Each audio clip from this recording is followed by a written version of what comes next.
was the worst thing ever. Oh my God. Oh, Hell in the Cell was the worst. I'm going to never watch wrestling again. Oh my God, I was so blah, blah, blah, blah. That's basically what everyone on Twitter, Facebook, YouTube, the whole of the internet was saying. Why? I'll tell you why. So last night was WWE Hell in a Cell, or maybe it should be called What the Hell in a Cell.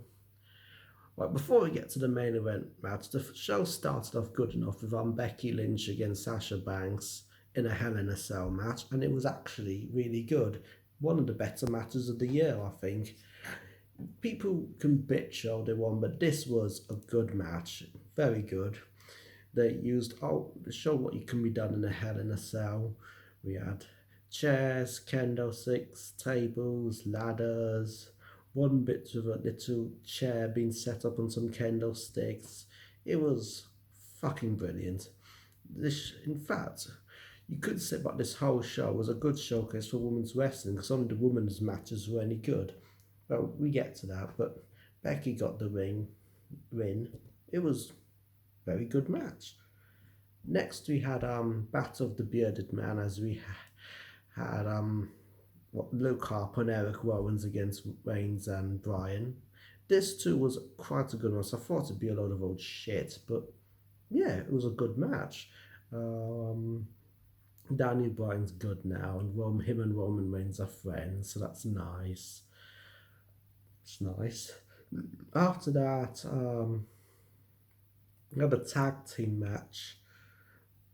Oscar bring out some old Japanese green mist, nice throwback to the Great Muta. So that was okay. And then there was some other stuff happen.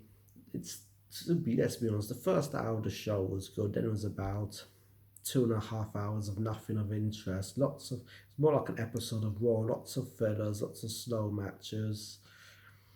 Best we got King Corbin and the little guy. It's a fuck really. It went on for about half an hour and it wasn't that interesting.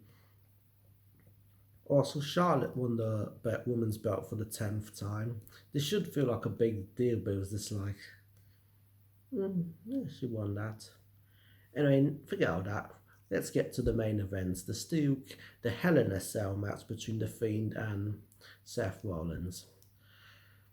This is probably not the best idea to have this match because Seth Rollins is meant to be the main babyface, but his popularity is going down the drain, and The Fiend, everybody wanted him to win. So they backed themselves into a corner, so you kind of knew there'd be a screwy finish coming. And sure enough, we got a fucking screwy finish. So, first off, I'm still recovering from the eye strain from having that fucking red light going on. I've seen some pictures from the arena. I don't think any fucker saw half of what happening in there. To have like a red light with a red cage, did anyone even see anything? Anyway, the match suffers. It finished with Seth Rollins putting a ton of stuff on Bray Wyatt's head and then whacking it with a hammer, and then the referee DQ'd the match and stopped it. So, I thought Hell in a Cell you couldn't have a DQ, and like everyone else thought, but they fucking did. And then they raised the cage up, and then it was like, oh, the demon came back to life, and then some stuff happened. And then the fans went mental. But the booing was quite funny. AEW chants, bullshit chants, refund chants, restart the match chants. I can see where the booking's coming from this. It's the way to get them out of a corner of the rest with WWE and the way they booked it. But I just thought, it wasn't great. It's a bit anticlimactic.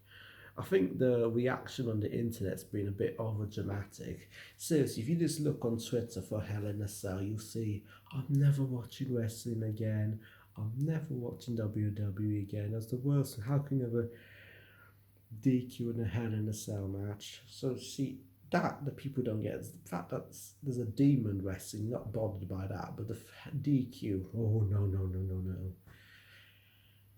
Are they overreacting? Yes, they are over fucking reacting just a little bit. It wasn't the greatest finish. I don't think it was the worst. I've seen worse finishes to a pay-per-view.